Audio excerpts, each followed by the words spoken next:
ইলাইহে সাবিলা আমান কাফারা ফাইন্নাল্লাহা গানিউল আনিল আলামিন। আল্লাহ পাক স্পষ্টত বলেছেন যে যাদের কাবা শরীফ থেকে নিজ বাড়ি থেকে কাবা শরীফ পর্যন্ত যাতায়াতের আর্থিক এবং শারীরিক সক্ষমতা আছে তাদের জন্য কাবা শরীফ জিয়ারত করা বা হজ করা ফরজ। আর এটাকে যদি কেউ অস্বীকার করে তা মনে করতে হবে আল্লাহ পাক কোনো মানুষের মুখাপেক্ষী নহেন। স্পষ্টত এই ভাষাটি রয়েছে। আমরা যারা ধর্মপ্রাণ মুসলমান সবাই হজ পালন করতে আল্লাহর ঘর জিয়ারত করতে অত্যন্ত আগ্রহী হয়ে বসে থাকি। এখানে একটি কথা না বললেই নয়, আপনাদের নিশ্চয়ই স্মরণ আছে বাংলাদেশের একজন বিশিষ্ট ব্যক্তি, বাংলাদেশ সরকারের একজন মন্ত্রী, সম্ভবত পাটমন্ত্রী ছিলেন। তিনি হজ এবং তাবলিগ সম্পর্কে একটি বিরূপ মন্তব্য করতে গিয়া তার পদ হারিয়েছেন, লাঞ্ছিত হয়েছেন, শর্মিন্দা হয়েছেন, তার আর্থিক এবং শারীরিক অনেক ক্ষয়ক্ষতি হয়েছে। আল্লাহ পাকের হুকুম সম্পর্কে কারো মন গড়া এইভাবে মন্তব্য করা ঠিক নয়। তবে আমরা লক্ষ্য করেছি বাংলাদেশে এই আব্দুল লতিফ সিদ্দিকীর মতো চিন্তাধারার লোক শুধু উনি একাই নয়, আরও রয়েছেন। উনি হয়তো বিশেষ ব্যক্তি, তিনি কথা যা বলেছেন মিডিয়ায় প্রকাশিত হয়েছে, তার প্রতি জনগণ এবং সরকার অ্যাকশন নিয়েছে। এরকম আপনার আবার জানা মতে বহু মুসলমান ভাইরা রয়েছে যারা হজকে বিশ্বাস করে না, হজের প্রতি ভক্তি শ্রদ্ধা আগ্রহ মোটেই নেই।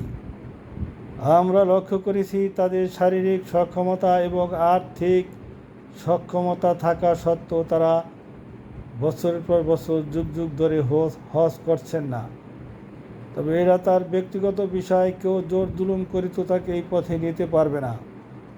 আমরা আরও লক্ষ্য করেছি তিনি হয়তো বাংলাদেশের কক্সবাজার, কুয়াকাটা, বিছানাকান্দি, সারিয়াকান্দি, সাজেক সহ ভারত, নেপাল, থাইল্যান্ড, শ্রীলঙ্কা বিভিন্ন কান্ট্রি সব পরিবারে ঘুরে আসেন, কিন্তু হজে যান না। তার মানে হলো তিনি হজকে পছন্দ করেন না, কিন্তু অন্যদিকে অর্থ ব্যয় করেন। তো আমরা আরও লক্ষ্য করেছি যে আমাদের ভিতরে কিছু মুসলমান ভাই যারা সীমিত আয়ের চাকরি করেন, যারা অল্প বেতনের চাকরি করেছেন বা যারা জীবনে পয়সা ধরে রাখতে পারেন নাই, তারা অনেক সময় দেখা যায় যে নিজে একা হজ করে আসেন, স্ত্রী ইনকাম করে না, তার হজ ফরজ না, এই কথা বলে স্ত্রীকে একটা বুঝ দেন। আমি ওই সকল ভাইদেরকে অনুরোধ করব, এই গোজামিল কথা বলবেন না। আপনার যদি আর্থিক সঙ্গতি থাকে নিজের স্ত্রীকে নিয়ে হজ উমরা করবেন।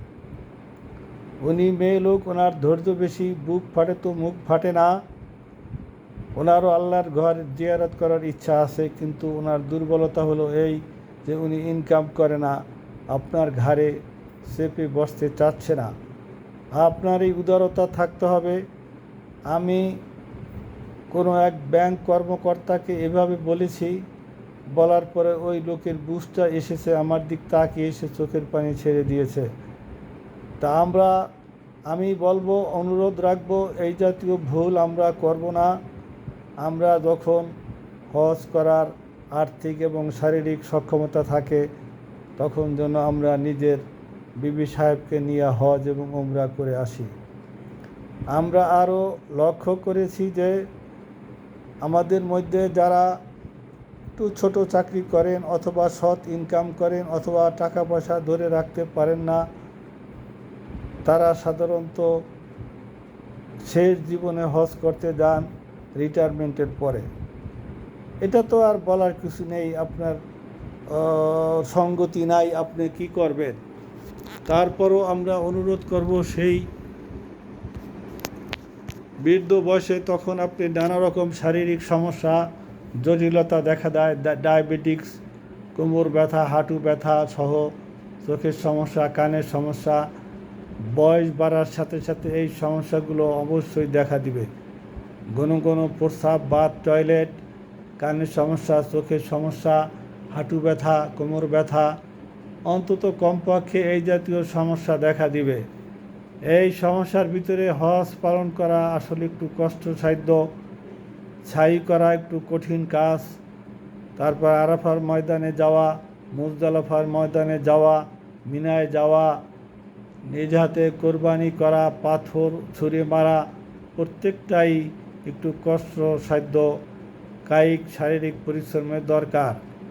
আমরা চেষ্টা করব যাতে আমরা একটু শারীরিক শক্তি থাকা অবস্থায় আমরা যাতে হজ করতে পারি। আমরা আর একটা জিনিস লক্ষ্য করেছি যে যে সকল ভাইরা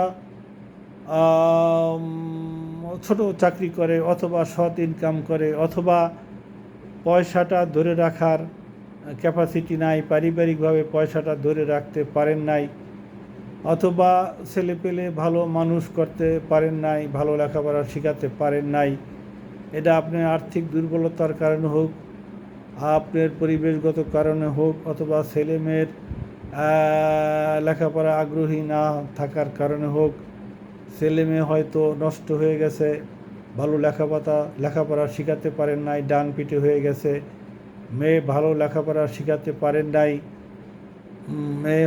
ছেলে মেয়ে হয়তো যার যার ইচ্ছা মতো বিয়ে শাদী করেছে। এরকম আমাদের অনেক ভাইয়ের জীবনে আসে। আমরা লক্ষ্য করেছি যে রিটায়ারমেন্টের পরে হায়াত মওয়াতের মালিক আল্লাহ। রিটায়ারমেন্টের পরে যে সকল ভাইরা দেখে তার লাইফের সব কোর্স কমপ্লিট, নিজের চাকরির উন্নতি হয়েছে, চাকরিতে প্রমোশন পেয়েছে, অর্থ সংগ্রহ করেছে, অর্থ সঞ্চয় করেছে, ছেলে মেয়ে লেখাপড়া শিখিয়েছে, মেয়ে ভালো পজিশনে আছে, ছেলে ভালো লেখাপড়া শিখছে, ভালো আত্মীয়তা করেছে, মেয়ে ভালো জায়গায় বিবাহ দিয়েছে, কোনো সমস্যা নেই। এই ভাইগুলোর আমরা দেখি তারা মানসিক শান্তির কারণে তারা হয়তো রিটায়ারমেন্টের পরে আরও দীর্ঘদিন বেঁচে থাকে। এটা সম্পূর্ণ আল্লাহ পাকের মেহেরবানি। তবুও আমার জরিপে আমি যেটা লক্ষ্য করেছি, আর যে ভাইগুলো রিটায়ারমেন্টের পরপরেই দেখা যায় যে মৃত্যুবরণ করে, মৃত্যুর মুখে ঢলে পড়ে, তাদের সমস্যা হলো পারিবারিক সমস্যা। তারা পয়সা রোজগার করতে পারে নাই, পয়সা ধরে রাখতে পারে নাই, ছেলে মেয়েকে লেখাপড়া শেখাতে পারে নাই, ছেলে মেয়ে আয় রোজগার করে না, মেয়ে ভালো জায়গায় বিবাহ দিতে পারে নাই। এইটা কিন্তু ছেলে মেয়ে স্ত্রী কখনো বোঝার চেষ্টা করে না। সার্বক্ষণিকভাবে স্ত্রী এবং ছেলে মেয়ে তাকে কোণঠাসা করে রাখে, একটার পর একটা কথা বলেই রাখে, সারা জীবন তুমি কি করছো, পয়সা রোজগার করতে পারো নাই, পাশের বাড়ির উনি বাড়ি করেছে, তোমার তো টাকা পয়সা ইনকাম করার মুরুদ ছিল না। এই জাতীয় গালমন্দ করে ছেলে মেয়ে স্ত্রী সকলে মিলে তাকে কোণঠাসা করে রাখে, ফলে সে মানসিকভাবে দুর্বল হয়ে যায়। দিনে দিনে সে মৃত্যুর মুখে ঢলে পড়ে এবং সে হার্ট অ্যাটাক করে অথবা স্ট্রোক অথবা হার্ট অ্যাটাক করে মারা যায়। তাই আমি সকলকে অনুরোধ রাখব, আর্থিক সচ্ছলতা সবাই আসে না, যতটুকু আসে ততটুকুর ভিতরে তৃপ্তি থাকতে হবে, আল্লাহ পাকের শুকরিয়া আদায় করতে হবে এবং ধৈর্যের সাথে জীবনযাপন করতে হবে। টাকা পয়সা, খাওয়া দাওয়া, পোশাক আশাক কোনো দিনই কবরে যাবে না। আপনি কি খেলেন এটা কেউ দেখবে না। অনেকে ভালো ভালো খাবার খায়, কিন্তু সেই খাবার তো কবরে যাবে না। আপনি সারাদিন পর তার ডাল ভাত খাবেন, হালাল খাবার খাবেন, আল্লাহর শুকর আদায় করবেন, এরপরে কবরে যাবেন। কবরে অনেক সুখ শান্তি, আল্লাহ পাকের নাজ নেয়ামত ভোগ করতে পারবেন। ফি সুরুরিন মারফুয়া, অনেক ধরনের নাজ নেয়ামত ওখানে পাবেন। আশা করি আমার এই ভিডিওটা একটু স্মরণ রাখবেন, সকলে গুরুত্বের সাথে নেবেন, সকলের মঙ্গল হোক, সকলের শুভ বুদ্ধির উদয় হোক, সকলের দীর্ঘজীবী হন এবং সকলের পারিবারিক এবং পারলৌকিক সুখ শান্তি কামনা করছি। আসসালামু আলাইকুম ওয়া রাহমাতুল্লাহ।